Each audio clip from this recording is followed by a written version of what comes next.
Bapak Ibu Saudara yang dikasihi Tuhan, apa kabar Anda hari ini? Saya berdoa kita semuanya selalu dalam kemurahan Tuhan, dalam perlindungannya, dan dalam pemeliharaan Bapa di surga. Nah Bapak Ibu Saudara yang dikasihi oleh Tuhan, apa yang menjadi tujuan hidupmu di dunia ini? Mengerti mengenai tujuan hidup, membuat hidup lebih puas.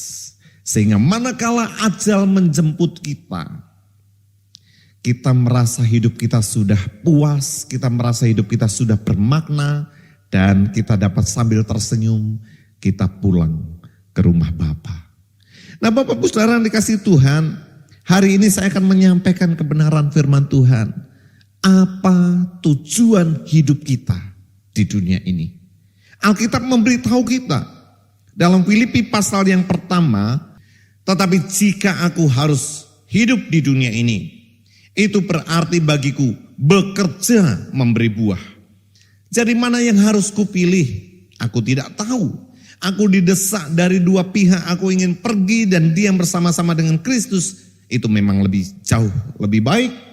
Tetapi lebih perlu untuk tinggal di dunia ini karena kamu.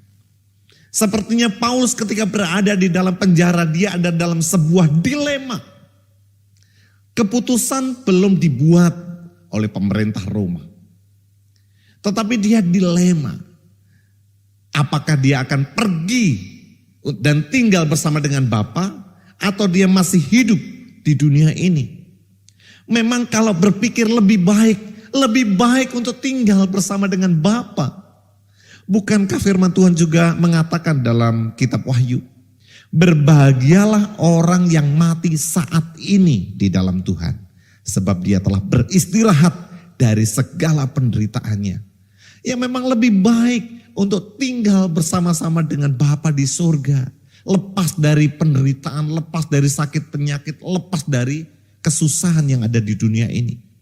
Tapi dia berkata, lebih perlu untuk tinggal di dunia ini karena kamu, katanya. Karena jemaat yang ada di Filipi. Bagi Paulus masih banyak tugas yang belum diselesaikan. Masih banyak daerah-daerah yang belum dijangkau oleh Injil. Karena itu lebih perlu untuk tinggal di dalam dunia ini. Mana yang harus dipilih? Kata dia, aku tidak tahu. Lebih baik atau lebih perlu? Tapi ayat 22 dia menegaskan. Tetapi jika aku harus hidup di dunia ini, itu berarti bagiku bekerja memberi buah. Kalau Tuhan masih izinkan dia hidup di dunia ini, itu berarti dia belum finish. Itu berarti Tuhan masih memberi kesempatan kepada dia berkarya, menghasilkan buah yang mempermuliakan nama Tuhan. Nah secara aplikasi dalam hidup kita juga demikian. Kalau kita percaya kepada Tuhan Yesus dengan sungguh-sungguh, sorga itu adalah sebuah kepastian. Tinggal bersama dengan Bapa dalam kekekalan itu adalah sebuah kepastian. Dan memang itu lebih baik. Tapi mengapa Tuhan masih izinkan saya dan saudara hidup di dunia ini? Mengapa kita masih hidup? Di saat orang lain terpapar corona dan kemudian meninggal. Kenapa kita masih hidup? Pernahkah kita berpikir akan hal itu?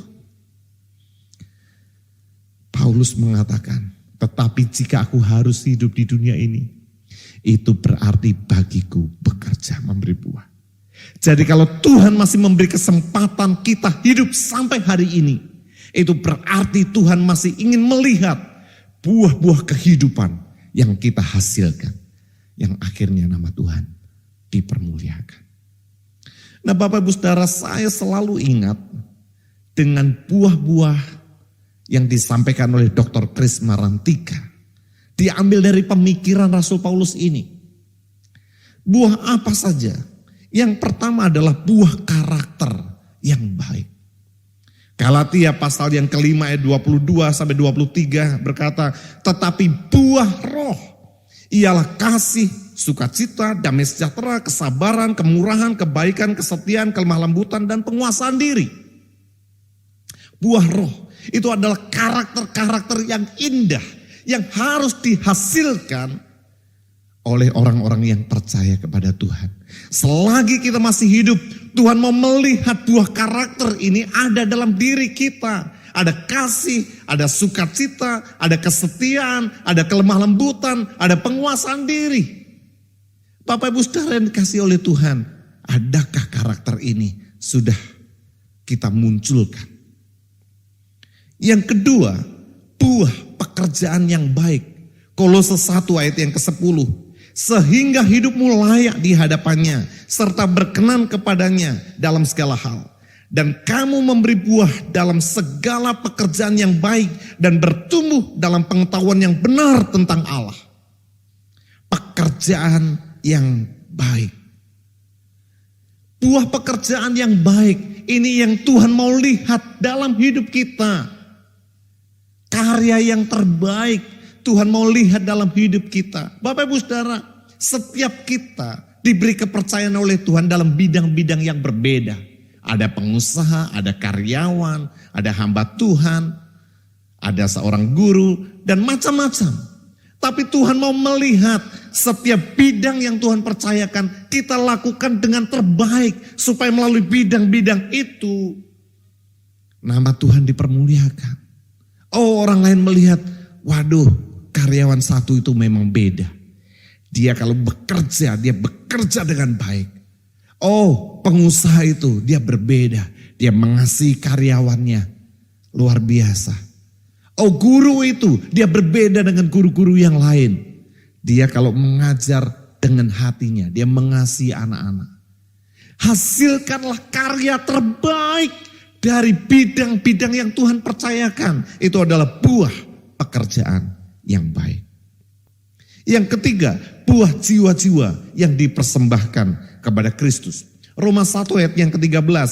Saudara-saudara, aku mau supaya kamu mengetahui bahwa aku telah sering berniat untuk datang kepadamu. Tetapi hingga kini selalu aku terhalang agar di tengah-tengahmu aku menemukan buah seperti juga di tengah-tengah bangsa bukan Yahudi yang lain. Jadi Paulus rindu, dia mengunjungi jemaat yang ada di Roma.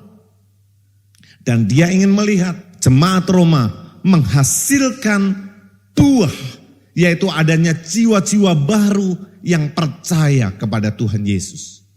Nah, Tuhan mau melihat juga buah itu kita hasilkan selagi Tuhan masih memberi kesempatan kita hidup di dunia ini. Sejak saudara percaya kepada Tuhan Yesus, pernahkah saudara membawa satu jiwa saja kepada Tuhan Yesus?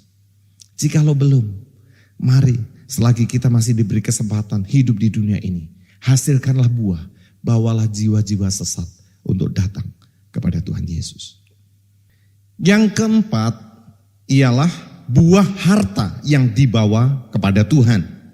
Filipi 4 ayat 18 mengatakan, kini aku telah menerima semua yang perlu daripadamu, malahan lebih daripada itu.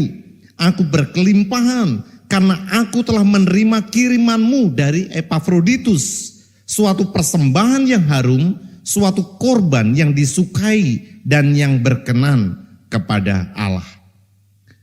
Bapak Ibu Saudara, buah yang keempat ini adalah harta atau uang yang kita persembahkan untuk pekerjaan Tuhan.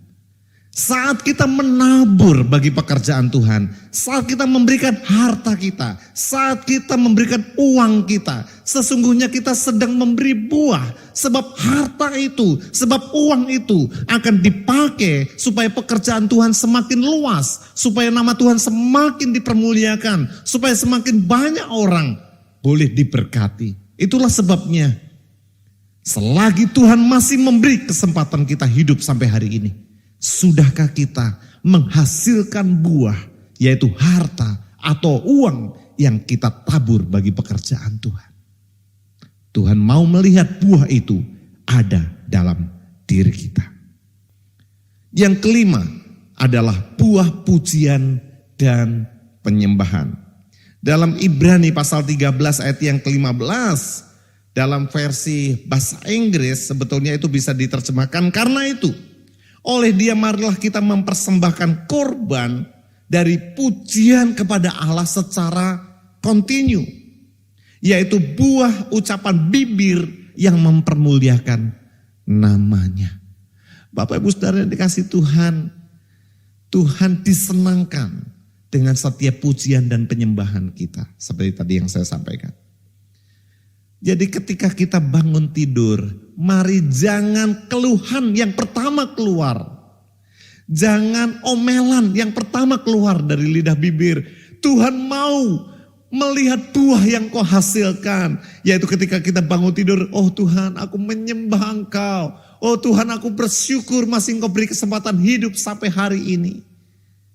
Naikkan pujian penyembahanmu.